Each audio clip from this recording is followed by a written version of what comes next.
എനിക്ക് എന്തായാലും ഒരു മകനുണ്ട്. അവൻ നാളെ ഒരാളുടെ മുമ്പിൽ എന്റെ പേരിൽ തല കുനിക്കരുത്. Note the point. Manju Pathrose പറഞ്ഞിട്ടുള്ള ഈ പോയിന്റ് നോട്ട് ചെയ്യണം. അതായത് എനിക്കൊരു മകനുണ്ട്, നാളെ ഞാൻ കാരണം ആരുടെയും മുന്നിൽ അവൻ തല കുനിക്കരുത്. അത് ചെറിയൊരു പോയിന്റ് അല്ല, ഒരുപാട് ചിന്തിക്കേണ്ട ഒരു പോയിന്റാണ്. ഇവിടെ ഒരുപാട് അപരാധികൾ എന്ന് തന്നെ പറയേണ്ടി വരും. ഒന്നോ രണ്ടല്ലോ, ഒരുപാട് അപരാധങ്ങൾ വീഡിയോസ് ചെയ്തുകൊണ്ട് നടക്കുന്ന സ്ത്രീകളുണ്ട്, പുരുഷന്മാരുണ്ട്, എല്ലാവരും ഉണ്ട്. എല്ലാവർക്കും ഇത് ബാധകമാണ്. ദാസപ്പനക്ക് ഇത് ബാധകമാണ്. നിങ്ങൾക്കൊക്കെ മക്കളുണ്ടെങ്കിൽ നാളെ നിങ്ങൾ കാരണം ആ മക്കള് തല കുനിക്കേണ്ട ഒരു ഗതികേട് ഉണ്ടാക്കരുത്. രണാസുന എല്ലാം പെടും. രണാസുനയുടെയൊക്കെ മക്കള് നാളെ ഏത് രീതിയിൽ തല കുനിക്കേണ്ടി വരുമെന്ന് എനിക്ക് പോലും അറിഞ്ഞൂടാ. കിച്ചുവിന്റെ കാര്യം കൂടി, കാരണം കിച്ചു സ്വന്തം മകനൊന്നുമല്ല, മറ്റേ പയ്യന്റെ കേസാണ് പറയുന്നത്. അവൻ കുറച്ചുകൂടിയൊക്കെ വളരുമ്പോൾ നിന്റെ അമ്മ അങ്ങനെ നടക്കുന്നവളല്ലേ ഇങ്ങനെ നടക്കുന്നവളല്ലേ എന്നുള്ള ചോദ്യം ആരെങ്കിലും അവനോട് ചോദിച്ചു കഴിഞ്ഞാൽ, എന്തെങ്കിലും വഴക്കുണ്ടാവുന്ന സമയത്ത് കൂടി ദേഷ്യത്തിൽ ആരെങ്കിലും അതെടുത്ത് പറഞ്ഞാൽ കൂടി അവനെ അത് ഒരുപാട് മെന്റലി ബാധിക്കും. അങ്ങനെ ഒരു ചോദ്യം അവൻ ഫേസ് ചെയ്യേണ്ടി വന്നു കഴിഞ്ഞാൽ അത് അവൻ്റെ അമ്മ കാരണമാണെന്നും ആ സ്ത്രീ കാരണമാണ് അവൻ മറ്റൊരാളുടെ മുന്നിൽ തല കുനിക്കേണ്ടി വന്നതും എന്നുള്ളൊരു വാസ്തവം തിരിച്ചറിയണം. നമ്മൾ ജനങ്ങൾ തിരിച്ചറിയണം. ഇവളെയൊക്കെ സപ്പോർട്ട് ചെയ്യുന്ന ഒരുപാട് വെടലകളുണ്ട്. എനിക്കൊന്നും പറയാനില്ല. ഉപദേശിച്ച് നന്നാക്കുക എന്ന് പറയുന്നത് നടക്കുന്നൊരു കാര്യമല്ല. അപ്പോൾ മഞ്ജു പത്രോസിന്റെ ലേറ്റസ്റ്റ് ആയിട്ടുള്ള ഒരു ഇന്റർവ്യൂ കണ്ട സമയത്ത് ഒരുപാട് കാര്യങ്ങൾ അത് ചിന്തിക്കാനായിട്ടുണ്ട്. നിങ്ങൾ സെർച്ച് ചെയ്ത് കാണുക, മഞ്ജു പത്രോസ് ലേറ്റസ്റ്റ് ഇന്റർവ്യൂ എന്ന് പറഞ്ഞുകൊണ്ട്. ഒരുപാട് കാര്യങ്ങൾ അവർ പറഞ്ഞു വെക്കുന്നുണ്ട്. അതിൻ്റെ ഇടയിൽ എനിക്ക് വിയോജിപ്പുകളുള്ള പോയിന്റുകളും ഉണ്ട്, ഇല്ലെന്ന് ഞാൻ പറയുന്നില്ല. പക്ഷെ മെയിനായിട്ട് 2-3 കാര്യങ്ങൾ അവർ പറയുന്നത് ഈ ആറ്റുകാൽ പൊങ്കാല കേസ് ഒന്ന് പറയുന്നുണ്ട്. അതിൽ ഈ പൊങ്കാല ഇടാൻ വരുമ്പോൾ മാന്യമായിട്ട് ഡ്രസ്സ് ധരിക്കുക. നീയൊക്കെ ഫാഷൻ പരേഡിനും മറ്റേ പരിപാടിക്കൊക്കെ വേറെ എവിടെയെങ്കിലുമൊക്കെ പോയി കാണിയിരും.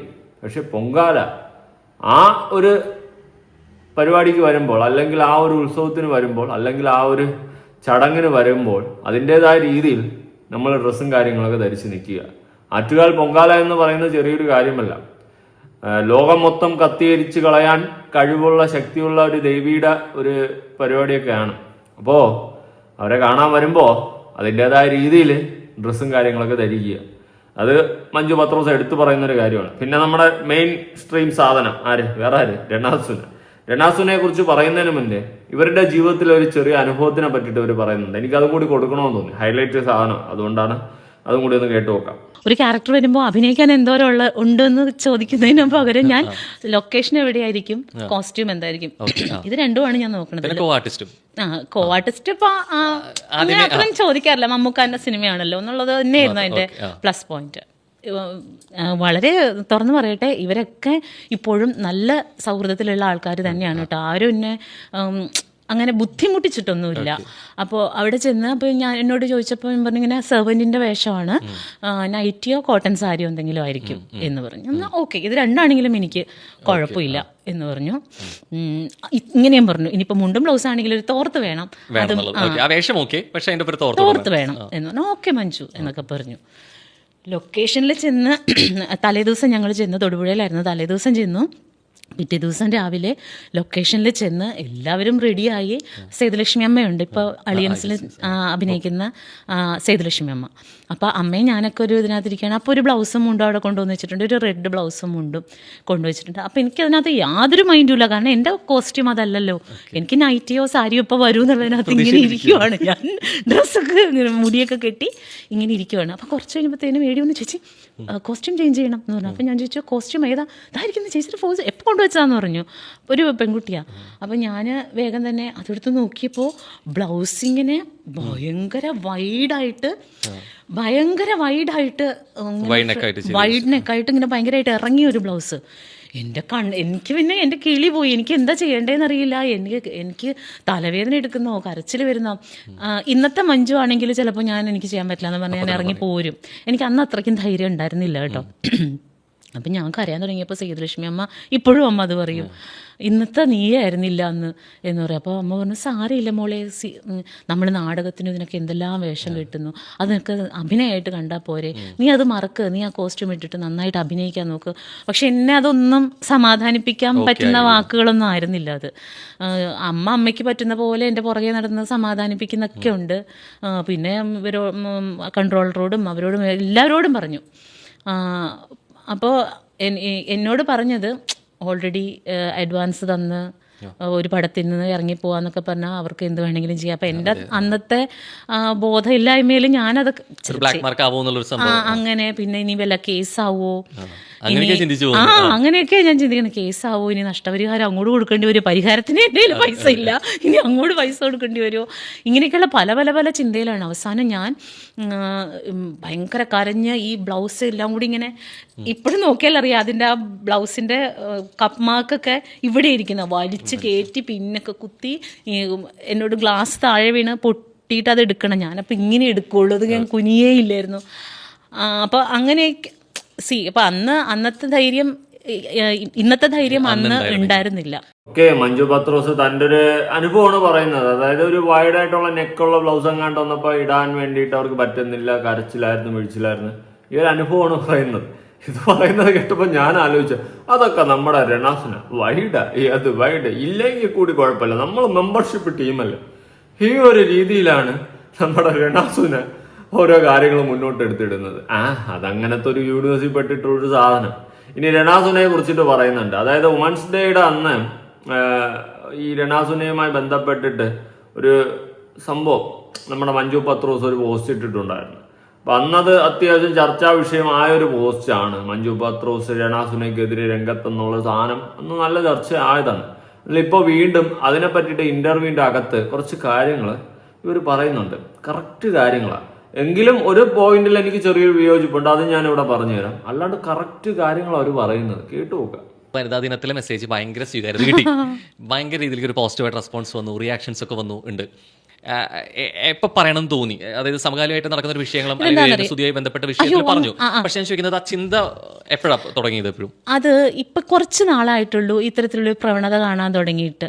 ഇപ്പൊ മോൻ മീഡിയയിൽ വർക്ക് ചെയ്യുന്ന ഒരാളാണല്ലോ. കുറച്ച് മുമ്പ് വരെ എനിക്ക് തോന്നുന്നു ഒരു 1 ഇയർ അല്ലെങ്കിൽ ഒരു 2 ഇയർ ബാക്ക് ഒക്കെ വരെ ഇങ്ങനെ നമ്മളൊക്കെ പോകുമ്പോ ഇങ്ങനെ പുറകെ വരുന്ന അത്തരത്തിലുള്ള രീതികളൊക്കെ ഉണ്ടായിരുന്നോ? ഈവന്റ്സുകളായിട്ട് രീതിയിലേക്കുള്ള മീഡിയകൾ ഉണ്ടായിട്ട്, പക്ഷെ അത് വർഷങ്ങൾക്ക് മുമ്പ് ഇപ്പൊ ഞാനൊന്ന് വന്ന ടൈം അല്ലെങ്കിൽ അവിടെ നിന്ന് ഒരു 5 വർഷം ഇങ്ങോട്ട് മുന്നോട്ട് നീങ്ങിയാകുമ്പോഴും ഇങ്ങനെയൊന്നുമില്ല. ഇത് ഞാൻ കണ്ടേക്കുന്ന ഈ ബോളിവുഡിലും ഹോളിവുഡിലൊക്കെ സെലിബ്രിറ്റീസ് വരുമ്പോൾ കുറെ പേര് മാം ഇങ്ങോട്ട് നോക്കൂ എന്നൊക്കെ പറയില്ലേ, അങ്ങനെയാണ് ഞാൻ കണ്ടിട്ടുള്ളത്. അതിവിടെ വന്നപ്പോൾ ഒരു കൗതുകം ഉണ്ടായി തീർച്ചയായിട്ടും. പക്ഷെ അതിനുശേഷം പിന്നീട് വന്നത് ഞാൻ ഭയങ്കര അത് ഞാൻ റിവൈൻഡ് ചെയ്ത് കേട്ടിട്ടുണ്ട്. ഇങ്ങനെ തന്നെയാണോ ചോദിക്കുന്നത് എന്ന്? എന്ത് ധൈര്യമാണ് അങ്ങനെ സെലിബ്രിറ്റിനോടെന്നല്ല, ഒരു സ്ത്രീയോടോ ഒരു പുരുഷനോടോ അങ്ങനെ ചോദിക്കുമ്പോൾ ഞാൻ ഇതിപ്പോൾ X or Y ആരോടും ആയിക്കോട്ടെ, ഞാൻ ഒരാളെയും ഉദ്ദേശിച്ച് തന്നെയല്ല പറഞ്ഞത്. ഞാൻ ആ പെർട്ടിക്കുലർ രീതികളെയാണ് എനിക്ക് ബുദ്ധിമുട്ട് തോന്നിച്ചത്. അതിപ്പോൾ മഞ്ജു പത്രോസ് ആണെങ്കിലും രേണു സുധി ആണെങ്കിലും രോഹനാണെങ്കിലും ആരോടാണെങ്കിലും ഇത്തരം പ്രവണതകൾ നല്ലതല്ല എന്ന് ഞാൻ പറഞ്ഞോളൂ. എന്താണെന്നറിയാമോ, ഇത് ഭയങ്കര നോർമലൈസ് ചെയ്തുകൊണ്ടിരിക്കുകയാണ്. അപ്പോൾ ഇനി വരുന്ന ഒരു കുട്ടിയെ സംബന്ധിച്ച്, ഇപ്പോൾ പുതിയതായിട്ട് വരുന്ന ഒരു കുട്ടിയെ സംബന്ധിച്ച് ഇവിടെ ഇങ്ങനെയാണ് ഇത് വേണ്ടത് എന്നുള്ളൊരു ധാരണ വരും. അങ്ങനെയല്ല, ഇവിടെ അങ്ങനെയല്ല, ഇത് തിരുത്തപ്പെടേണ്ടത് തന്നെയാണ്. ഒരാൾ വണ്ടിയിലോട്ട്, അത് തീർച്ചയായിട്ടും ഈ പ്രസ്തുത വ്യക്തിയെക്കുറിച്ചല്ല ഞാൻ, അത് വേറൊരു വീഡിയോ ആയിരുന്നു. വണ്ടിയിലോട്ട് ഒരു പെൺകുട്ടി കയറുന്നു. ഇനിയിപ്പോൾ അവരുടെ അത് ആരാന്ന് പറയുന്നില്ല, അത് ഈ പറയുന്ന ആളല്ല. വണ്ടിയിലേക്ക് കയറുമ്പോൾ അവരുടെ ബാക്ക് ഷോട്ടാണ് വെച്ചിരിക്കുന്നത്. ഉറപ്പായിട്ടും അങ്ങനെയാണല്ലോ, ബാക്കിലാണല്ലോ ക്യാമറ നിൽക്കുന്നത്. എന്നിട്ട് ഏതവനാണ് ചോദിക്കുന്നത്, എനിക്ക് അവനൊന്ന് കാണുന്നുണ്ട്, അത് ആരാന്നറിയാമോ? പല മീഡിയകളിലും പക്ഷെ ഒരു പയ്യന്റെ ശബ്ദം തന്നെയാണ് ഇപ്പോഴും കേൾക്കുന്നത്, ആവർത്തിച്ച്. എനിക്ക് തോന്നുന്നു ഭയങ്കര സിമിലർ ആണ് ആ വോയിസ്.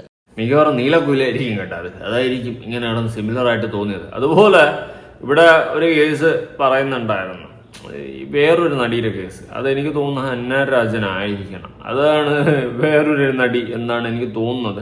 പേരൊന്നും പറയുന്നില്ല. നമ്മൾ എന്തെങ്കിലും ഉണ്ടെങ്കിൽ പേര് പറയുക. നമുക്കൊരു വിമർശനം ഉന്നയിക്കാനുണ്ട്, നമുക്ക് തെറ്റെന്ന് തോന്നിക്കഴിഞ്ഞാൽ നമ്മളവരെ പേര് പറയാൻ മടിക്കേണ്ട കാര്യമൊന്നുമില്ല. നമ്മൾ ധൈര്യമായിട്ട് അവരെ പേര് പറഞ്ഞ് തന്നെ പറയണം. എങ്കിലും അവർക്കും അതൊക്കെ തെറ്റാണെന്നും അവർക്ക് തോന്നത്തുള്ളൂ. എന്നല്ല, കുറച്ച് ഉളുപ്പെങ്കിലും എവിടെയും കൂടിയൊക്കെ തട്ടത്തുള്ളൂ. അതാണ് അതിൻ്റെ ഒരു ഇത്. ഇതിൽ രണാസുന എന്ന് പറയുന്ന വ്യക്തിയെ കുറിച്ചിട്ട് അത്യാവശ്യം നല്ല രീതിയിൽ അന്ന് കൊടുത്തു വിട്ടിട്ടുണ്ടായിരുന്നു വുമൻസ് ഡേക്ക്. അവളുടെ ഒരു കുന്തളിപ്പ് കാരണം നാട്ടുകാർക്ക് കൂടെ ഇപ്പൊ ജീവിക്കാൻ പറ്റുന്നില്ല. എനിക്ക് തന്നെ എത്രയോ പേര് മെസ്സേജ് ഇവളെ നിർത്തലാക്കാനായിട്ട് എന്തെങ്കിലും ഉണ്ടോന്ന്. ഇന്ന് ഇപ്പം ദേവ് കേസ് കൊടുത്ത് പോയിട്ടുണ്ട്. ഒന്നും ആവുമെന്നൊന്നും എനിക്കൊരു പ്രതീക്ഷയില്ല, സീരിയസ്ലി പറയാമല്ലോ. പിന്നെ നോക്കാം, അതിനെ പറ്റിയിട്ട് സംസാരിക്കാം. അതിനു മുന്നേ മഞ്ജു പത്രോസ് പറയുന്ന വാക്യം കൂടി കേൾക്കാം. ആ പയ്യനാണ് പറയുന്നത്. അതെ, ആ പയ്യൻ തന്നെ ഈ പെർട്ടിക്കുലർ ചോദ്യങ്ങൾ ചോദിക്കുന്ന ആ ചെറുക്കൻ തന്നെയാണെന്ന് എനിക്ക് തോന്നുന്നു. ആരാന്ന് എനിക്കറിയില്ല. എന്തൊരു വലിയ വണ്ടിയാ എന്ന് പറഞ്ഞു. ഓക്കെ, ആ വണ്ടിയാണെന്ന് പറഞ്ഞത് തെറ്റ്. കാരണം ഒരു വണ്ടിയെ നമ്മൾ എന്തൊരു വലിയ വണ്ടിയാണെന്ന് പറയണമെങ്കിൽ എന്ത് ചെയ്യണം? ആ വണ്ടിയുടെ ഫ്രണ്ട് വ്യൂ കാണണം, അല്ലെങ്കിൽ വണ്ടി മൊത്തത്തിൽ കാണണം. ഇപ്പോഴൊക്കെയാണ് എന്തൊരു വണ്ടിയാണെന്നുള്ള ചോദ്യത്തിന് പ്രസക്തിയുള്ളൂ. ഇത് ഒരു വണ്ടിയുടെ ഡോർ മാത്രം വെച്ചിട്ട് എന്തൊരു വലിയ വണ്ടിയാണെന്ന് ചോദിക്കുന്നതിനകത്ത് വൃത്തികേടല്ലേ? ചോദ്യം വരുന്നത് അങ്ങനെയും സ്ക്രീനിൽ കാണുന്നത് വിഷ്വൽ വേറെയും എന്നുള്ള രീതിയിൽ. അപ്പോൾ എന്തൊരു വലിയ വണ്ടിയാണെന്ന് ഇങ്ങനെ പറയുന്നു. ഈ പ്രസ്തുത വ്യക്തി കയറാൻ പോയ ആള് തിരിച്ചു നിന്നിട്ട് ചിരിച്ച് എങ്ങനെ ഒരു വല്ലാത്ത ചിരിയൊക്കെ ചിരിച്ച് എന്തോ അത് ഇപ്പം ഇപ്പോൾ ഞാൻ എന്നെ പറയട്ടെ, വേറൊരാളായിരുന്നെങ്കിൽ ചോദിച്ചാൽ എന്താണ് അങ്ങനെ ചോദിച്ചതെന്ന് ചോദിച്ചേനെ. ആ ഒരു ക്വസ്റ്റ്യൻ മാത്രം മതി. അവിടെ എന്താ നീ അങ്ങനെ ചോദിച്ചത്, ഏത് വണ്ടിയുടെ കാര്യം ചോദിച്ചതെന്ന് മാത്രം ചോദിച്ചാൽ മതി. അവിടെ ആ ചോദ്യം ഇല്ലാതായി പോകും. പക്ഷേ ഇത് ചോദിക്കുന്ന ഒരു പ്രവണത, ഇതിന് ആൻസർ ചെയ്യുന്ന വേറൊരു രീതി, ഇത് രണ്ടും ചോദ്യം ചെയ്യപ്പെടേണ്ടതാണെന്ന് എനിക്ക് ഇപ്പം ഈ കുറച്ച് നാളായിട്ട് എപ്പോഴും തോന്നിച്ചിട്ടുണ്ട്. പറഞ്ഞു വെക്കുന്ന നമ്മൾ അനുവദിക്കാതെ ഒരാൾക്ക് നമ്മളോട് ഇത്തരം ചോദ്യങ്ങൾ ചോദിക്കാനാവില്ല ആവില്ല എന്ന് തന്നെയാണ്. അത് ഈ പ്രതികരിക്കേണ്ട സമയങ്ങളിലൂടെയും അതില്ലാതെ രീതിയിലേക്ക് ഇപ്പം ഇത്തരം വീഡിയോകൾ കണ്ടിട്ടുണ്ടായിരിക്കും. അപ്പം അങ്ങനെ ശരിക്കും തോന്നുന്നത് ഏത് രീതിയിൽ റിയാക്ട് ചെയ്യണം ഈ ചോദ്യങ്ങളോട് ഫേസ് ചെയ്യാതിരിക്കാൻ? ഒരു പ്രാവശ്യം ചോദിക്കാൻ പാടുള്ളൂ. ആ ബോധമില്ലാതെ അവൻ ഒരു പ്രാവശ്യം ചോദിച്ച ആ ചോദ്യത്തിൽ അവൻ ആ വ്യക്തിനോടെന്നല്ല പിന്നെ പുറത്തിറങ്ങി ഒരാളോട് ആ ചോദ്യം ചോദിക്കരുത്. ഇപ്പം ഒരാൾ അതിന് ഹാപ്പി ആയിട്ട് അതിന് ആ ക്വസ്റ്റ്യനും കേട്ട് ഹാപ്പിയായി ചിരിച്ച് സന്തോഷിക്കുന്നത് കൊണ്ടാണ് ഇതെല്ലാവർക്കും ആപ്ലിക്കബിൾ ആണ്, ഇതെല്ലായിടത്തും പൊക്കോളും എന്നുള്ളൊരു ധാരണ ഇവരുടെ ഇടയിലോട്ട് വരുന്നത്. ആദ്യം മാറപ്പെടേണ്ടത് ഈ ഇത്തരത്തിലുള്ള മീഡിയകളുടെ ചോദ്യങ്ങൾ തന്നെയാണ്. ചോദിക്കുന്നത് കൊണ്ടാണല്ലോ ഇങ്ങനെ ചിലപ്പോൾ അങ്ങനെ ഈ ഓൺലൈൻ മീഡിയാസിനെ പൂർണ്ണമായിട്ട് കുറ്റം പറയാൻ എനിക്ക് സാധിക്കത്തില്ല, ഉള്ള കാര്യം പറയാമല്ലോ. കാരണം അവന്മാരെ കൊണ്ട് ചോദിപ്പിക്കുകയാണ് ഈ റെനാസുനെ പോലെ ആൾക്കാർ ചെയ്യിപ്പിക്കുന്നത്. നേരത്തെ തന്നെ പ്രിപ്പയർഡ് ആയിട്ട് അവന്മാരെ കൊണ്ട് ചോദിപ്പിക്കുക. ഇന്ന ചോദ്യങ്ങൾ അവന്മാർ ചോദിക്കും എന്ന് പറയുമ്പോൾ ഇവർ ഓക്കെയും പറയും. അങ്ങനത്തെ കുറെ സംഭവങ്ങളുണ്ട്. പിന്നെ റാൻഡം ആയിട്ടാണ് ചില കഴിപ്പണം കെട്ട ചോദ്യം ചിലവന്മാർ ചോദിക്കുന്നത്. അത് മഞ്ജു പത്രോസ് പറഞ്ഞതുപോലെ. അല്ലാണ്ട് എല്ലാ മീഡിയക്കാരെ നമുക്ക് കുറ്റം പറയാൻ പറ്റത്തില്ല. അതുപോലെ നമുക്ക് ഈ മീഡിയക്കാരെ എല്ലാവരും മോശമാണെന്നുള്ള രീതിയിൽ അല്ലെങ്കിൽ മാപ്ര ആ ഒരു സെറ്റപ്പിലോട്ട് പറഞ്ഞ് അവരെ താഴ്ത്തി കെട്ടാനും സാധിക്കത്തില്ല. കാരണം അവന്മാർ കുറെ കാര്യങ്ങൾ ഔട്ട് ജനങ്ങളിലേക്ക് എത്തിക്കുന്നുണ്ട്. പക്ഷെ ഈ എത്തിക്കുന്നുണ്ടെങ്കിലും ഈ ഒരുങ്ങിക്കെട്ടി വരുന്ന സാധനങ്ങൾ പല ശരീരഭാഗങ്ങൾ കാണിക്കാൻ വേണ്ടിയിട്ടും കാണിച്ചുകൊണ്ട് റീച്ച് നേടാൻ വേണ്ടിയിട്ടും കാണിക്കുന്ന കുറെ പേക്കൂത്തുകളും കോപ്രായിട്ടാണ് ഞാൻ മനസ്സിലാക്കുന്നത്. സീരിയസ്ലി എനിക്ക് അങ്ങനെയാണ് ഫീൽ ചെയ്തിട്ടുള്ളത്. റെനാസുനെ പോലുള്ളവരൊക്കെ ഉറപ്പായിട്ട് 100% എന്തെങ്കിലുമൊക്കെ കോൺട്രവേഴ്സി ഉണ്ടാക്കാൻ വേണ്ടിയിട്ടും മനഃപൂർവ്വം വായിന്ന് എന്തെങ്കിലുമൊക്കെ വിളിച്ചു പറയുന്നു. അതുപോലെ നേരത്തെ തന്നെ ഇവന്മാരെ കൊണ്ട് പല അപരാധം ചോദ്യങ്ങൾ ചോദിപ്പിക്കും. അതിന് ഏറ്റവും വലിയൊരു എക്സാമ്പിളാണ് ഇവള് മീഡിയക്കാരെ കൊണ്ട് അന്ന് വീട്ടിൽ ചോർച്ച എന്നുള്ളൊരു കേസ് അവള് നേരത്തെ മുൻകൂട്ടി ചോദിപ്പിച്ചു. കാരണം മീഡിയക്കാർക്ക് അറിയാൻ പറ്റത്തില്ലല്ലോ അവളുടെ വീട്ടിൻ്റെ അകത്ത് എന്തുണ്ടെന്ന്. ഇനിയിപ്പോൾ അമ്മമാർ ഇരുന്ന സമയത്ത് മഴ പെയ്ത് കഴിഞ്ഞാൽ ഓക്കെ, അമ്മമാർ കണ്ടെന്നെങ്കിലും പറയാം. ഇത് അങ്ങനെയൊന്നുമില്ല. അതുകൊണ്ട് തന്നെ അവൾ ചോദിപ്പിച്ച ചോദ്യമാണെന്ന് വ്യക്തമായിട്ട് അറിയാം. അതുപോലെ ഇതുപോലെ ഉള്ള ചില ആൾക്കാർ ഇന്ന ചോദ്യങ്ങൾ ചോദിപ്പിക്കും, ലൈം ലൈറ്റിൽ ഒരു ചർച്ചാ വിഷയം ആകാൻ വേണ്ടിയിട്ടും അങ്ങനെ ഇങ്ങനെയൊക്കെയുള്ള പരിപാടികളൊക്കെ ചെയ്യാറുണ്ട്. അത് റെനാസുനെ അതിൽ ബെസ്റ്റാണ്. അതുകൊണ്ട് അവളടുത്ത് ചോദിക്കുന്ന ചോദ്യങ്ങളെല്ലാം നേരത്തെ അവളടുത്ത് പറഞ്ഞിട്ട് അങ്ങനെ വരുന്നതൊക്കെ തന്നെയാണ്. ഇനി റെനാസുനയ്ക്ക് അത്യാവശ്യം പണി കൊടുക്കാനായിട്ട് ദേവ് ഇറങ്ങിയിട്ടുണ്ട്. ദേവ് കുറച്ച് കാര്യങ്ങൾ പറയുന്നുണ്ട്. അതായത് കേസ് കൊടുത്തിട്ടുണ്ട്, സൈബറിൽ പോയി കേസ് കൊടുത്തിട്ടുണ്ട്. വല്ലതാവോന്ന് ചോദിച്ചു കഴിഞ്ഞാൽ എനിക്ക് തോന്നുന്നില്ല, ഉള്ള കാര്യം പറയാമല്ലോ. എന്തെങ്കിലും ആവണമെങ്കിൽ അതിനായിട്ടുള്ള വകുപ്പ് വല്ലതും വരണം. ഇതിപ്പോ അറിയത്തില്ല, അങ്ങനെ ഇനിയിപ്പോ സംഭവങ്ങളൊന്നും നടക്കും തോന്നുന്നില്ല. എന്തായാലും ദേവ് പറയുന്ന കാര്യങ്ങളൊന്ന് കേട്ടു നോക്കാം. ഞാനേ ഇന്ന് രാവിലെ വീട്ടിൽ നിന്ന് ഇറങ്ങിയതായിരുന്നു. അത് ഇപ്പം വന്ന് കയറിയിട്ടുള്ളൂ. ഇപ്പം സമയം 4 മണിയായി, 4 മണി ആവുന്നു. ഒരു പ്രതീക്ഷയും ഇല്ലാതെയാണ് ഇന്ന് രാവിലെ പോയത്. ഈ കാര്യം നടക്കുമോ ഇല്ലയോ, അല്ലെങ്കിൽ അവിടെ പോകുമ്പോൾ എനിക്ക് കിട്ടുന്ന അക്സെപ്റ്റൻസ് എന്തായിരിക്കും എന്നൊന്നും ഒരു ഐഡിയ ഇല്ലായിരുന്നു. പക്ഷേ ശരിക്കും എന്നെ ഞെട്ടിച്ച് കളഞ്ഞു കേരള സൈബർ പോലീസും എക്സൈസ് ഡിപ്പാർട്ട്മെൻറ്റും. രണ്ടുപേരുടെ ഭാഗത്തുനിന്നും വളരെ നല്ല സമീപനമാണ് എനിക്കിന്നുണ്ടായത്. ഞാൻ എന്തിനു വേണ്ടിയാണ് പോയതെന്ന് ചോദിച്ചു കഴിഞ്ഞാൽ, കഴിഞ്ഞ കുറച്ച് ദിവസങ്ങളായിട്ട് നമ്മൾ രേണുസുധിയുടെ വിഷയങ്ങൾ സംസാരിച്ച് വീഡിയോകൾ ചെയ്യുന്നുണ്ടായിരുന്നു. അപ്പോഴെല്ലാം അതിൻ്റെ കമൻറ്റ് ബോക്സിൽ വരുന്ന കമൻറ്റുകൾ എന്ന് പറയുന്നത്, ഞങ്ങൾ ഇവരെ കൊണ്ട് സഹി കിട്ടു, ഇവർക്കെതിരെ നിയമപരമായിട്ട് എന്തെങ്കിലും ചെയ്യാൻ പറ്റുമോ, നിങ്ങൾക്ക് ആർക്കെങ്കിലും എന്തെങ്കിലും ചെയ്തുകൂടെ എന്നൊക്കെ ചോദിച്ച് കുറേ പേര് കമൻറ്റ് ചെയ്യുന്നുണ്ടായിരുന്നു. അപ്പോൾ ഞാൻ വിചാരിച്ചു ശരി ഒന്ന് ശ്രമിച്ച് നോക്കാം. അങ്ങനെ ഇവർ കുറച്ച് നാൾക്ക് മുൻപ് ചെയ്ത ആ റീലുണ്ടല്ലോ, കുട്ടനാടൻ കായലിലെ പാട്ട്, കള്ള് ഷോപ്പിൽ നിന്ന് എടുത്ത ആ റീല്, അതും വേറെ 1-2 വീഡിയോകളൊക്കെ വെച്ചിട്ട് ഞാനൊരു കംപ്ലയിൻറ്റ് സൈബർ സെല്ലിൽ കൊടുത്തു. സൈബർ സെല്ലിൽ പോയപ്പോഴേക്കും അവിടെ സാർ ഉണ്ടായിരുന്നു. സാറ് കുറേ അധികം കാര്യങ്ങൾ സംസാരിച്ചു. ആ സംസാരിച്ചതിൻ്റെ അടിസ്ഥാനത്തിൽ എനിക്കും കുറേ കാര്യങ്ങൾ മനസ്സിലായി. അവർ കേസ് എടുത്തു, അതിൻ്റെ റെസിപ്റ്റ് എനിക്ക് അയച്ചു തന്നു വാട്സാപ്പിൽ. ഓക്കെ, അപ്പോൾ സൈബർ സെല്ലിൽ രേണുവിനെതിരെ ഒരു കംപ്ലയിൻറ്റ് കൊടുത്തിട്ടുണ്ട്. കംപ്ലയിൻറ്റ് എന്ന് പറയുന്നത് വേറൊന്നുമല്ല, ഹാംഫുൾ ആയിട്ടുള്ള രീതിയിൽ അല്ലെങ്കിൽ ഡബിൾ മീനിങ് ലെവലിൽ സംസാരിക്കുന്ന പരിപാടികൾ നിർത്തലാക്കി തരണം എന്ന് മാത്രമാണ് ഞാൻ റിക്വസ്റ്റ് ചെയ്തിട്ടുള്ളത്. കാരണം രേണുവിന് വായി തോന്നുന്ന കോതയ്ക്ക് പാട്ടെന്ന രീതിയിൽ സംസാരിക്കുന്ന ആ ഒരു പരിപാടി അവസാനിപ്പിക്കണം. അതിന് അവർക്ക് എന്താണോ ചെയ്യാൻ പറ്റുന്നത്, എനിക്കറിയില്ല എത്രമാത്രം അത് പോസിബിൾ ആവുമെന്ന് എനിക്കറിയില്ല. പക്ഷെ അവർക്ക് എന്താണോ ചെയ്യാൻ പറ്റുന്നത് അത് ചെയ്ത് റിക്വസ്റ്റ് ചെയ്തിട്ടുണ്ട്. അപ്പോൾ മാക്സിമം അവർ ശ്രമിക്കാമെന്ന് പറഞ്ഞു. അവർക്കും ഞാൻ ഈ പറയുന്ന വീഡിയോയുടെ ലിങ്കും അതുപോലെ സ്ക്രീൻഷോട്ടും ഫോട്ടോകളും ഒക്കെ ഹാൻഡ് ഓവർ ചെയ്തിട്ടുണ്ട്.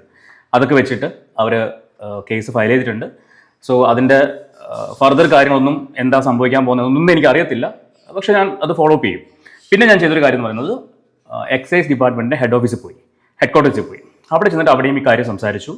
അതായത് കള്ള് ഷാപ്പിൽ വെച്ചിട്ട് റീൽ ചിത്രീകരിച്ച് സോഷ്യൽ മീഡിയയിൽ പ്രചരിപ്പിച്ചു. ഇതാണ് കേസ്. ഇപ്പോൾ നമ്മുടെ സൂരജിനും ഫൈൻ കിട്ടിയത് ആ ഒരു കേസിൻ്റെ ബേസിലാണ്. 2 വർഷം മുന്നേ നടന്ന ഒരു ഇഷ്യൂലാണ് ആ കേസ് വന്നത്. 20,000 രൂപ ഫൈൻ, 50,000 രൂപയായിരുന്നു. അത് 20,000 രൂപയായിട്ട് അദാലത്തിൽ വെച്ച് കുറച്ച് കൊടുത്തു. ഇവിടെയും ഞാൻ പറഞ്ഞ കാര്യം അത് തന്നെയാണ്. ഇത് സോഷ്യൽ മീഡിയ കുട്ടികൾ ഉപയോഗിക്കുന്ന പ്ലാറ്റ്ഫോം കൂടിയാണ്. അതുകൊണ്ട് അവിടെ ഇത്തരം പ്രചരണങ്ങൾ സമ്മതിക്കാൻ പറ്റില്ല എന്ന രീതിക്കാണ് സംസാരിച്ചത്. അപ്പോൾ അവരും അവിടെ നിന്നും നല്ല ഒരു റെസ്പോൺസാണ് കിട്ടിയത്. അവരും കേസ് എടുത്തിട്ടുണ്ട്. കൊടുത്ത കംപ്ലയിൻറ്റ് റിസീവ്ഡ്. ഇതിപ്പോൾ ഞാൻ ഫോട്ടോ കോപ്പി എടുത്തതാണ്. അവിടുന്ന് ഫോട്ടോ എടുത്തിട്ട് പ്രിൻ്റ് എടുത്തതാണ്. കേസ് റിസീവ്ഡ് എന്ന് പറഞ്ഞിട്ട് അവർ സീൽ ചെയ്ത് തന്നിട്ടുണ്ട്. ഇത് ഒരു പേജ്. അടുത്ത പേജിൽ അതിൻ്റെ ബാക്കി ഭാഗം. പിന്നെ ഞാൻ കൊടുത്ത ലിങ്കുകൾ, കേസിന് വേണ്ടി അവർക്ക് സപ്പോർട്ടിങ് ലിങ്ക് കൊടുക്കണം, ഏതൊക്കെ വീഡിയോകളാണെന്നുള്ള ലിങ്ക് കൊടുക്കണം. അത് കഴിഞ്ഞിട്ട് ആ ഷോപ്പിൽ നിന്നുള്ള ഇവരുടെ ഫോട്ടോയുടെ സ്ക്രീൻഷോട്ട് ഇത്രയും വെച്ചിട്ടുണ്ട്. ഇതാണ് എക്സൈസിൽ കൊടുത്തത്. അപ്പോൾ അവർ ഇന്ന് തന്നെ അത് ഫോർവേഡ് ചെയ്യാമെന്ന് പറഞ്ഞിട്ടുണ്ട്. രേണുവിൻ്റെ അഡ്രസ്സൊക്കെ വെച്ചിട്ട്. അതിനകത്ത് രേണുസുതി മാത്രമല്ല വന്നിരിക്കുന്നത്. കോഴിക്കോട് ദാസനുണ്ട്, പ്രതീഷുണ്ട്, അക്ഷയുണ്ട്. ഇവരുടെ പേരും കൂടി അറ്റാച്ച് ചെയ്തിട്ടുണ്ട്. കാരണം രേണു മാത്രമല്ല അതിനകത്തുള്ളത്. അതുകൊണ്ട് ഇവരുടെ പേരും കൂടി വെച്ചിട്ടാണ് ഞാൻ ആ കംപ്ലയിൻറ്റ് കൊടുത്തത്. അപ്പോൾ ഈ ഒരു കാര്യം ഞാൻ ചെയ്തിട്ടുണ്ട്. ഇതിൻ്റെ ഫർദർ എന്താണെന്നുള്ള ഫോളോ അപ്പ് ചെയ്യും. പക്ഷേ എന്ത് സംഭവിക്കും എന്നൊന്നും എനിക്കറിയില്ല. എൻ്റെ ഭാഗത്തുനിന്ന് ഒരു ചെറിയ മൂവ് നടത്തിയിട്ടുണ്ട്. ഈ പറഞ്ഞതുപോലെ ഈ കള്ളുകൂടിയുടെ കേസിൽ ചിലപ്പോൾ രേണുവിന് പണി കിട്ടാനുള്ള ചാൻസ് ഉണ്ട്. കാരണം കള്ളിനെ പ്രൊമോട്ട് ചെയ്തു എന്നുള്ളൊരു സംഭവം. അത് പണി കിട്ടുന്നുണ്ടെങ്കിൽ ദാസപ്പനും കിട്ടണം, പ്രതീഷിനും കിട്ടണം, വേറൊരു മൊണ്ണയുണ്ട് അവനും കിട്ടണം, രേണയ്ക്കും കിട്ടണം. 4 എണ്ണത്തിന് ഫൈൻ കൊടുക്കണം. കാരണം ഇത് 4 കൂടിയാണെങ്കിൽ അവരാതെ വീഡിയോ എടുത്ത് പുറത്ത് വിട്ടിട്ടുള്ളത്. അൽഫുട്ടി സൂരജിന് പണി കിട്ടിയല്ല. ആ സ്ഥിതിക്ക് ഇവർക്ക് കിട്ടണം. വകുപ്പ് അങ്ങനെയാണ്, കിട്ടണം. നടക്കുമെന്ന് അറിയത്തില്ല. ഞാൻ പറഞ്ഞതുപോലെ ചിലപ്പോൾ നൈസായിട്ട് പോലീസുകാരെ എന്നെ തഴഞ്ഞങ്ങ് കളയും. അങ്ങനെയൊക്കെ കളഞ്ഞ് പോയ കഴിഞ്ഞാൽ നമുക്കൊന്നും ചെയ്യാൻ പറ്റത്തില്ല. അല്ലാത്ത പക്ഷം സൂരജിന് കിട്ടിയതുപോലെ കിട്ടും. കാരണം ആരോ അതിൻ്റെ പിന്നിൽ സൂരജിന് പണി കൊടുക്കാൻ വേണ്ടിയിട്ട് മനഃപൂർവ്വം ഇറങ്ങി തിരിച്ചിട്ടുണ്ടായിരുന്നു. അങ്ങനെ ഇറങ്ങി തിരിച്ചു കഴിഞ്ഞാൽ പണി കിട്ടും. അല്ലാത്ത പക്ഷം ഒരു തേങ്ങയും നടക്കത്തില്ല. അതാണ് എൻ്റെ മറ്റൊരു വാസ്തവം. എന്തായാലും ഇവക്ക് ഒരു പണി കിട്ടണമെന്നേ ഞാൻ പറയത്തുള്ളൂ. കാരണം അത്രയ്ക്ക് കുന്തളിപ്പാണ്. അതുപോലെ തന്നെ സോഷ്യൽ മീഡിയയിൽ നീ അപരാധം ഒന്ന് നിർത്താൻ പറ്റുവാണെങ്കിൽ അത്രയും നല്ല. കാരണം അത്രയ്ക്ക് സത്യം പറയല്ല, എനിക്ക് സീരിയസ്ലി ഞാൻ എൻ്റെ ഒരു ഒപ്പീനിയൻ പറയുകയാണെങ്കിൽ എനിക്ക് ഇവളുടെ വീഡിയോ ചെയ്യും വയ്യ. ഞാൻ പലരോടും പറഞ്ഞിട്ടുണ്ട്. നിങ്ങൾ ഈ വീഡിയോ കാണുന്നവർ ആരെങ്കിലും ഞാൻ പറയുന്നത് കേട്ടിട്ടുണ്ടെങ്കിൽ നിങ്ങളൊന്ന് കമൻറ്റ് ചെയ്യുക. കാരണം ഞാൻ പലരോടും പറഞ്ഞിട്ടുണ്ട് എനിക്ക് വയ്യ ഇവളുടെ വീഡിയോ ചെയ്യാൻ വയ്യ.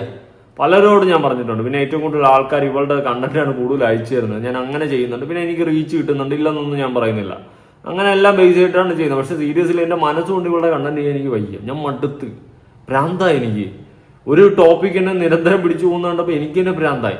പിന്നെ ആൾക്കാർക്ക് ഇൻട്രസ്റ്റ് ആണ് ഇവളുടെ വീഡിയോസ് ഞാൻ റിയാക്ട് ചെയ്യുന്ന കാണാൻ. കാരണം ഒരുപാട് പേര് എനിക്ക് പേഴ്സണൽ മെസ്സേജ് അയക്കുന്ന അതിൽ നിന്റെ വീഡിയോ കാണാനാണ് ഞങ്ങൾ വെയിറ്റിംഗ് എന്നൊക്കെ പറഞ്ഞു. അത് സത്യം പറഞ്ഞാൽ എനിക്ക് കിട്ടുന്ന ഒരു പ്രചോദനം തന്നെയാണ്, ഇല്ലെന്ന് ഞാൻ പറയുന്നില്ല. വേറെയും ഒരുപാട് പേര് നന്നായിട്ടൊക്കെ അടിപൊളിയായിട്ടൊക്കെ ചെയ്യുന്നുണ്ട്. ഇവളെ പിടിച്ചിട്ട് ഊക്കിയൊക്കെ വീഡിയോ ചെയ്യുന്നുണ്ട്. പക്ഷെ എൻ്റെ വീഡിയോക്ക് വെയിറ്റ് ചെയ്യുന്ന ഒരു പ്രത്യേകം സെപ്പറേറ്റ് ഓഡിയൻസ് അത് ഉണ്ടെന്നും ഉള്ളൊരു വാസ്തവം. സത്യം പറഞ്ഞാൽ അത് കേൾക്കുമ്പോൾ എനിക്ക് എന്നോട് ഇരുത്തല്ല ഞാൻ ആരായിട്ടാണ് ഈ ഒരു സംഭവമാണ് ഫീൽ ചെയ്യുന്നത്. പിന്നെ കുറേ പേരൊക്കെ മെസ്സേജ് അയക്കുമ്പോൾ ഞാൻ റിപ്ലൈ കൊടുക്കുമ്പോൾ പറയും ചേട്ടൻ റിപ്ലൈ തരുമെന്നൊന്നും പ്രതീക്ഷിച്ചില്ല. അതിന് ഞാൻ ആരാടേ? ഞാൻ ആരുമില്ല.